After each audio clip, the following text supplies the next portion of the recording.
ឬគល់នៃការគិតច្រើនគឺជាជំនឿដ៏ស្ងប់ស្ងាត់មួយដែលថាប្រសិនបើយើងមិនគិតឲ្យបានគ្រប់គ្រាន់ទេ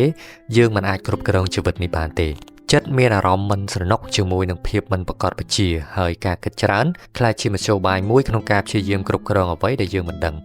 វារំលឹកយើងឡើងវិញនៅអ្វីដែលអាចកើតមានព្យាករណ៍លទ្ធផលនិងសម័យអនាគតដែលអាចធ្វើទៅបានដោយសង្ឃឹមថាការត្រៀមទុកមុននឹងអាចការពារបញ្ហាបានតាមរបៀបនេះការគិតច្រើនមានអារម្មណ៍ថាមានផលិតភាពថែមទាំងមានអារម្មណ៍ថាមានទំនួលខុសត្រូវទៀតផងចិត្តប្រាប់ខ្លួនឯងថាការវិភាគជាប្រចាំនិងរក្សាសុវត្ថិភាពរបស់យើងការប្រុងប្រយ័ត្ននិងការពារយើងពីការខកចិត្តឬការបរាជ័យ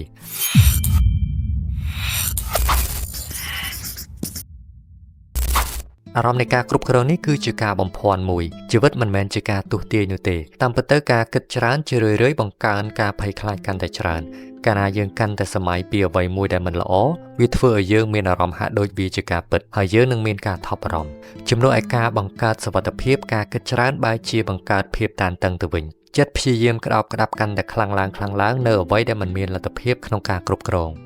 មូលហេតុនៃការព្យាយាមគ្រប់គ្រងនេះច្រើនតែកើតចេញពីបទពិសោធន៍អតីតកាលនៅពេលដែលមានអ្វីមួយមិននឹកស្មានដល់ធ្វើឲ្យយើងមានការឈឺចាប់ចិត្តបានរៀននៅមេរៀនមួយកុំឲ្យរឿងនោះកើតឡើងម្ដងទៀតដូច្នេះហើយទើបវាមានការប្រុងប្រយ័ត្ននិងរកមើលបញ្ហាដែលអាចកើតឡើងនៅពេលអនាគត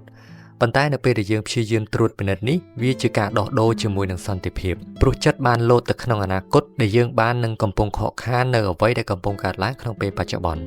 ការដែលទទួលយកនៅអ្វីដែលមិនប្រកបវិជ្ជាមិនមែនមានន័យថាបោះបង់ឬមិនខ្វល់ខ្វាយនោះទេប៉ុន្តែវាជាការទទួលស្គាល់ដែនកំណត់នៃការគ្រប់គ្រងរបស់យើងគ្មានអ្វីច្បាស់លាស់ជាងការទទួលថាអ្វីមិនចេះតែអាចដោះស្រាយបាននោះទេវាមិនចេះតែដោយការគ្រោងទុករបស់យើងនោះទេនៅពេលដែលយើងឈប់ព្យាយាមទាមទារភាពច្បាស់លាស់សម្ពាធនឹងត្រូវបានធូរស្រាលហើយនោះជាពេលដែលចិត្តអាចសម្រាកបាន